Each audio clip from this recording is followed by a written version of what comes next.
அன்பானவர்களே, நீங்கள் கர்த்தரை ஏற்றுக்கொள்ளும் பொழுது, அவரை பின்பற்றும் பொழுது உங்க வாழ்க்கை உயர்த்தப்படும், பரவசமடையும். இதை பார்த்து கொண்டிருக்கிற உங்களுக்கு நான் சொல்லுகிறேன், நீங்கள் கர்ப்பம் தரிக்கும்படி ஆண்டவர் செய்வார். அநேகர் எனக்கு கர்ப்பம் தரிக்க முடியவில்லை, என் வயிற்றில் குழந்தை இருப்பதில்லையே என்று சொல்றீங்க. அற்புதமாய் குழந்தை உருவாவதை பார்ப்பீங்க.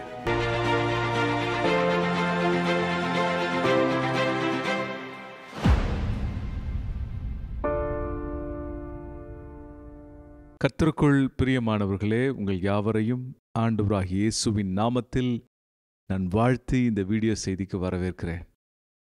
கர்த்தர் நல்லவரும் அவர் கிருபை உள்ளவருமாக இருக்கிறார். சுத்த இருதயமுள்ள இஸ்ரவேலருக்கு அவர் போதுமானவராக இருக்கிறார். உங்களை ஆசீர்வதிப்பதே அவருக்கு பிரியம் என்று வேதம் சொல்கிறது. பல வேளைகளிலே நான் ஆசீர்வதிக்கப்படுவது தேவ சித்தமா என்று அநேகருக்கு சந்தேகம் ஏற்படுகிறது. ஒன்றை மாத்திரம் நீங்கள் நிச்சயமாக புரிந்து கொள்ள வேண்டும். நீங்கள் ஆசீர்வதிக்கப்படுவது தேவனுடைய நோக்கமாக, சித்தமாக இருக்கிறது. கர்த்தர் இஸ்ரவேலை ஆசீர்வதிப்பதே பிரியம் என்று சொன்னார். ஆகவே உங்க வாழ்க்கையில குறைகள், கஷ்டங்கள், கசப்புகள், வேதனைகள், போராட்டங்கள் காணப்பட்டால் அவைகளை நீங்கள் ஆண்டவரிடம் சமர்ப்பித்து வெற்றியை நீங்கள் பெற்றுக்கொள்ள முடியும். ஆமென். வேதம் சொல்லுகிறது, அவர் உங்களை விசாரிக்கிறவரானபடியினால் உங்கள் கவலைகளை எல்லாம் அவர் மேல் வைத்து விடுங்கள். அன்பானவர்களே, கர்த்தர் நம் பாரங்கள், நம் வேதனைகள், நம் பாடுகளை அவர் எடுத்துக்கொள்ளுகிறவராக இருக்கிறார். இன்னைக்கு நம்ம அநேக சம்மர் சேல், வின்டர் சேல்னு இ-காமர்ஸ் கம்பெனிஸ், அமேசான், ஃப்ளிப்கார்ட் எல்லாம் போடுறதை நம்ம பார்க்குறோம். இன்னொரு சேல் போடுறாங்க, அது பேர் எக்ஸ்சேஞ்ச் மேளா, எக்ஸ்சேஞ்ச் சேல். நீங்கள் உங்களுடைய பொருட்களை கொடுத்துவிட்டு புதிய பொருட்களை கன்செஷனில், விலை குறைப்பில் வாங்கி கொள்ளலாம் என்று எக்ஸ்சேஞ்ச் மேளா போடுறாங்க. ஆண்டவர் நமக்காக சிலுவையில் ஒரு எக்ஸ்சேஞ்சை செய்தார். சிலுவையில் ஒரு பரிமாற்றம் ஏற்பட்டது. நம்முடைய தரித்திரங்கள், நம்முடைய நோய்கள், நம்முடைய வியாதிகள், நம்முடைய பலவீனங்கள், நம்முடைய சாபங்கள், நம்முடைய தரித்திரங்கள் எல்லாவற்றையும் தேவன் அவர் மேல் எடுத்து வைத்தார். இதில் என்ன பியூட்டினா, நம்ம பிறக்கிறதுக்கு முன்னாடி இதெல்லாம் அவர் செஞ்சிட்டார். 2000 வருஷத்துக்கு முன்பாக நடந்தது. சிலுவையில் ஒரு பரிமாற்றம், சிலுவையின் மூலம் ஒரு எக்ஸ்சேஞ்ச் மேளா. இன்றைக்கும் பரலோகம் அந்த எக்ஸ்சேஞ்ச் மேளாவை ஒவ்வொருத்தருக்கும் கொடுத்து கொண்டே இருக்கிறது. எத்தனையோ சேல் இருந்தாலும் அந்த சேலெல்லாம் வியாபாரம் நடக்கிறது. ஆனால் பரலோக பரிமாற்றத்தில், இந்த எக்ஸ்சேஞ்ச் மேலால லாப நோக்கமே கிடையாது, அன்பின் நோக்கம் மட்டும் உண்டு. கர்த்தர் உங்களை சிநேகிக்கிறார், உங்களை தாய் அன்போடு நேசிக்கிறார், உங்களை தந்தையைப் போல் பராமரிக்கிறார், உங்களை தம்முடைய அன்பின் கரங்களினால் வரவேற்று உங்களை ஆசீர்வதிக்க விரும்புகிறார். அதுதான் அவருடைய எக்ஸ்சேஞ்ச் மேலாவுடைய பிளஸ்ஸிங். நீங்கள் எந்த பிரச்சனை உங்கள் லைஃப்பில் இருந்தாலும் சிலுவையின் மூலமாக எக்ஸ்சேஞ்ச் பண்ணிக்கலாம். அல்லேலூயா, இவ்வளோ பெரிய பாக்கியம். யோசேப்பு என்ற ஒரு மனுஷன் இருந்தான். தரிசனங்கள் நிறைந்தவன், கனவுகளை பெற்றுக்கொண்டான் ஆண்டவரிடத்திலிருந்து. அவன் உயர செல்வதாகவும் அநேகரை வாழ வைப்பதாகவும் அவனை அவனுடைய சகோதரர்கள், பெற்றோர் வணங்குவதாகவும் ஒரு சொப்பனம் கண்டான். எல்லாரும் இகழ்ந்து பேசினாங்க, அவனை உதாசீனப்படுத்தினார்கள், அவனை குழியில் தள்ளி போட்டார்கள், படுகுழியில் தள்ளினார்கள், தவறான பாலியல் குற்றச்சாட்டுகளை சுமத்தினார்கள், செய்யாத குற்றத்தை அவன் மேல் சுமத்தி அவனை சிறைச்சாலையில் தள்ளினார்கள். கனவுகளை பெற்றவன் கசப்படைய வேண்டிய சூழ்நிலைக்கு தள்ளப்பட்டான்.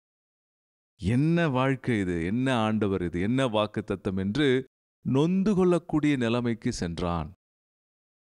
ஆனால் அவன் நொந்து கொள்ளவில்லை. அவன் அந்த பரிமாற்றத்தை தருகிற தேவனை பார்த்தான். பரலோகம் தருகிற அந்த எக்ஸ்சேஞ்ச் மேலாவை பார்த்தான். நான் என் சகோதரர்கள் மேல் கசப்படைந்து, என்னை புரிந்து கொள்ளாதவர்கள் மேல் கசப்படைந்து என் வாழ்க்கையை வீணடிக்க விரும்பவில்லை என்று சொல்லி அவர்கள் செய்த தீமைகளை எல்லாம் தேவனிடத்திலே கொடுத்தான். தேவன் அந்த தீமையை நன்மையாக மாற பண்ணினார். அல்லேலூயா. ஆண்டவர் ஒரு ஸ்பெஷலிஸ்ட். இதை யாருமே செய்ய முடியாது. தீமைக்கு பதில் நன்மை செய்கிறவர், சாம்பலுக்கு பதில் சிங்காரத்தை கொடுக்கிறவர், தரித்திரத்திற்கு பதில் ஆசீர்வாதத்தை கொடுக்கிறவர்.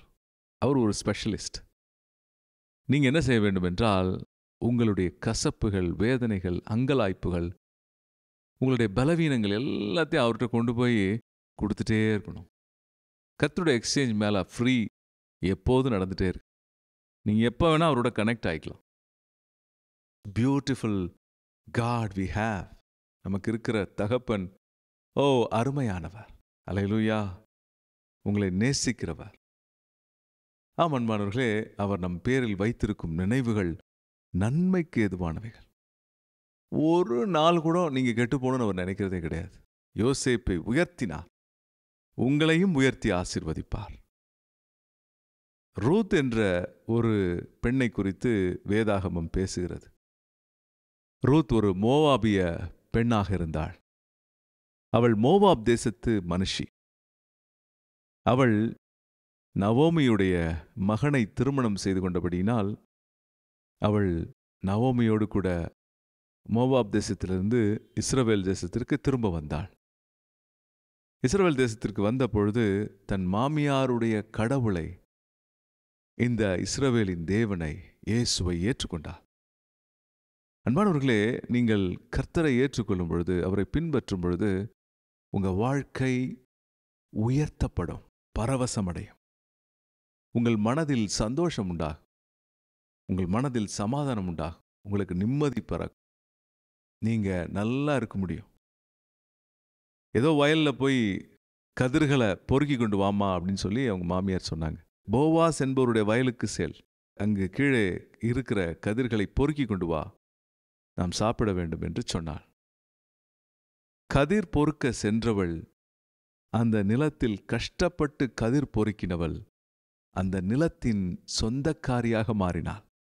அல்லேலூயா. அவ சொல்லல, என் லைஃப் ரொம்ப மோசம், பிச்சை எடுத்துட்டு இருக்கேன், நல்லாவே இல்லை லைஃபு, என் லைஃப் ஆசீர்வாதமா இல்லை.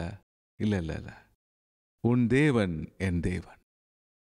நவோமியை பார்த்து சொன்னா, உன்னுடைய கடவுள் என்னுடைய கடவுள், உன்னுடைய ஜீவனுள்ள தேவனை நான் ஏற்றுக்கொள்கிறேன். ஆண்டவர் ரூத்தை உயர்த்தி அழகு பார்த்தார். சூழ்நிலைகளின் நிமித்தம் கசப்படையவில்லை, பிரச்சனைகளின் நிமித்தம் புலம்பவில்லை, வேதனைகளைக் கண்டு அஞ்சவில்லை. மாறாக தேவ தயவை பெற்றுக்கொண்டார்.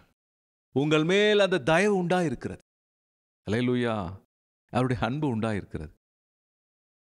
சொல்லாதீங்க, நான் ராசியே இல்லாத பொண்ணு, எனக்கு லக்கே இல்லை, நான் லைஃப்ல வரவே மாட்டேன் முன்னாடி. இல்லை இல்லை இல்லை, ரூத் லைஃப்ல ஆண்டவர் உயர்வை கட்டளையிட்டார். வயல்களில் கதிரை பொறுக்கிக் கொண்டிருந்தவளை வயல்களுக்கு உரிமையாளராக மாற்றினார். அதுதான் அவர் ஸ்பெஷலிஸ்ட். நான் சொன்னேன், தீமையை நன்மையா மாற்றுவார், தரித்திரத்தை ஐஸ்வர்யத்தை மாற்றுவார். அல்லேலூயா. எக்ஸ்சேஞ்ச் மேலால நீங்க பார்ட்டிசிபேட் பண்ணீங்கன்னா, நீங்க கலந்துக்கிட்டீங்கன்னா மேல மேல வருவீங்க. அல்லேலூயா. பிறரை குற்றம் சொல்லாதீங்க. உங்க பிரச்சனைகளுக்காக யாரையாவது குற்றம் சொல்லிக்கொண்டே இருக்காதீங்க. இன்னைக்கு நிறைய பேர் இருக்காங்க, எதுக்கு எடுத்தாலும் கம்ப்ளைண்ட் பண்ணுவாங்க, எதுக்கு எடுத்தாலும் புலம்புவாங்க. அவங்களால தான் ஆச்சு, இவங்களால தான் ஆச்சு.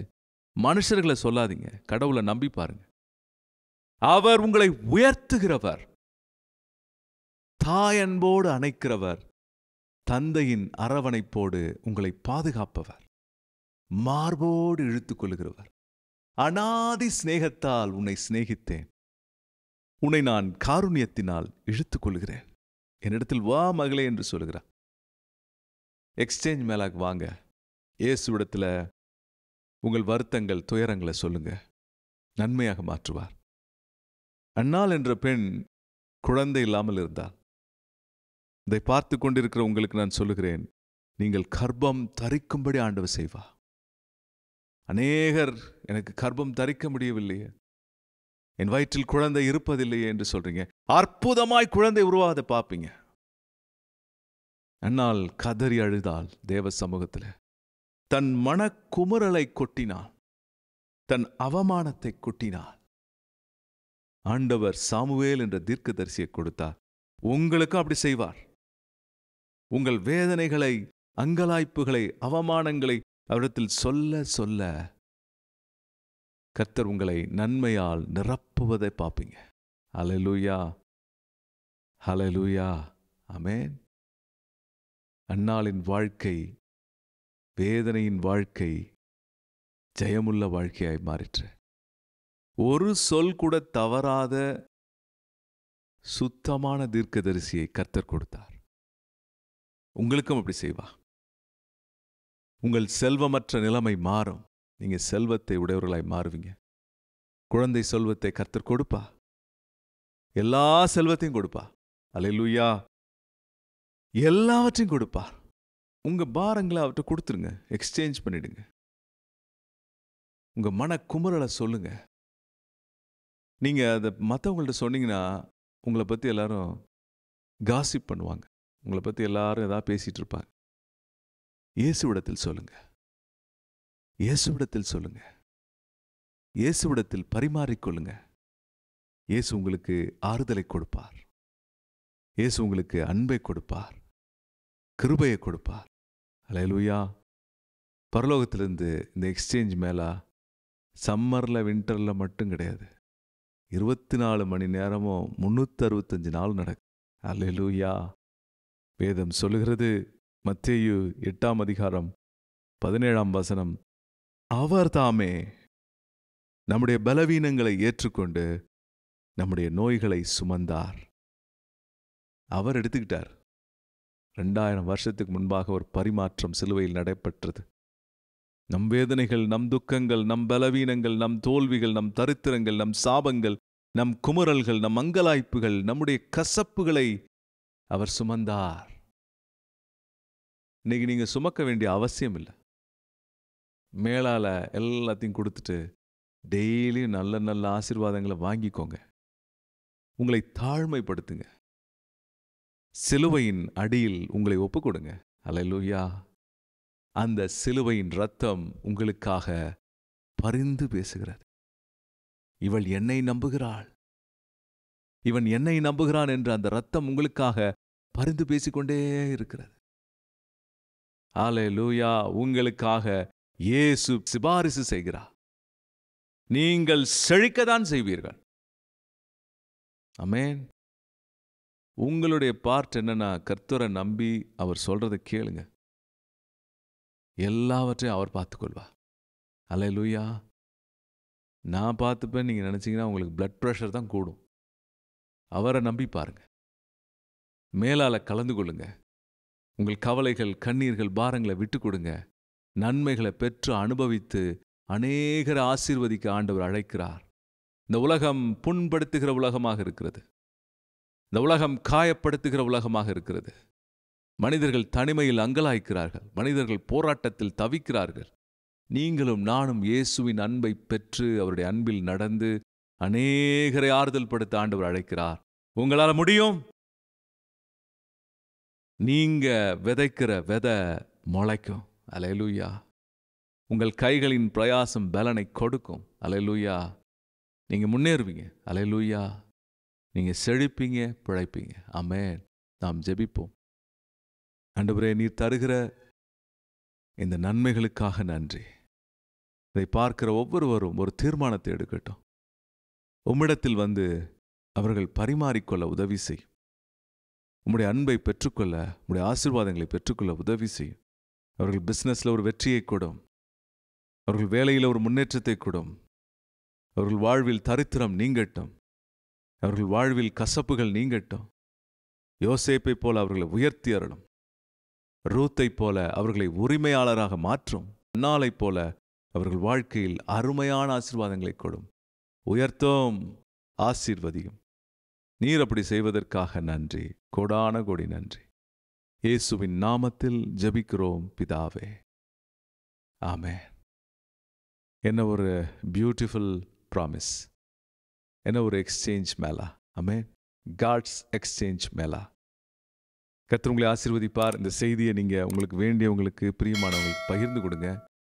நாம் ஒன்றாக சேர்ந்து கர்த்தரின் அன்பை உயர்த்தி அவருடைய ராஜ்யத்தை கட்டுவோம். அவருடைய வருகை மட்டும் நாம் அதை செய்வோம். கர்த்தர் நம்மை ஆசீர்வதிப்பாராக. ஆமென்.